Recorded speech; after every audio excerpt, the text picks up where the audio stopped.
ইতিমধ্যে মাননীয় প্রধানমন্ত্রী ওনাদেরকে দেখে গেছেন এবং তিনি আগে এবং কালকেও তার বিবৃতিতে বলেছেন যে আহতদের চিকিৎসার সম্পূর্ণ দায় দায়িত্ব তিনি গ্রহণ করেছেন এবং তিনি তার ব্যবস্থা করছেন। পাশাপাশি নিহতদের ব্যাপারেও তিনি কমিশন গঠন করে তালিকা গ্রহণ করে তার ব্যবস্থা গ্রহণ করছেন। আমরা তাকে 14 দলের পক্ষ থেকে আন্তরিক ধন্যবাদ জানাই তার এই পদক্ষেপ গ্রহণ করার জন্য।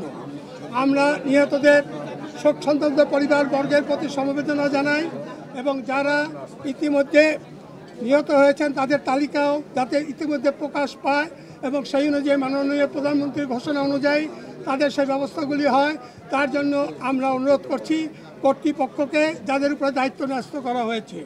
14 দলের পক্ষ থেকে আমরা পুনরায় এই আহতদের আশু মুক্তি কামনা করি এবং তাদের পরিবারবর্গের প্রতি সমবেদনা জানাই এবং এদেশের জনগণের প্রতি মাননীয় প্রধানমন্ত্রী যে আহ্বান জানিয়েছেন তার সাথে প্রতিধ্বনি করে আমরা বলতে চাই মানুষ যাতে এগিয়ে আসে, তাদের সাহায্য সহযোগিতা নিয়ে জনগণের পাশে দাঁড়ায়, এই আহ্বান জনগণের প্রতি আমাদের 14 দলের পক্ষ থেকে রইল।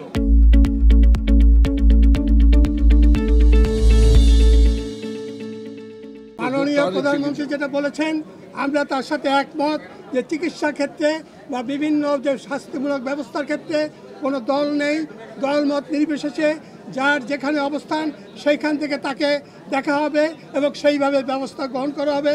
চিকিৎসার ক্ষেত্রে যেমন বৈষম্য হবে না এবং আইনের ক্ষেত্রেও কোনো বৈষম্য হবে না, এইটাই আমরা আশা করি।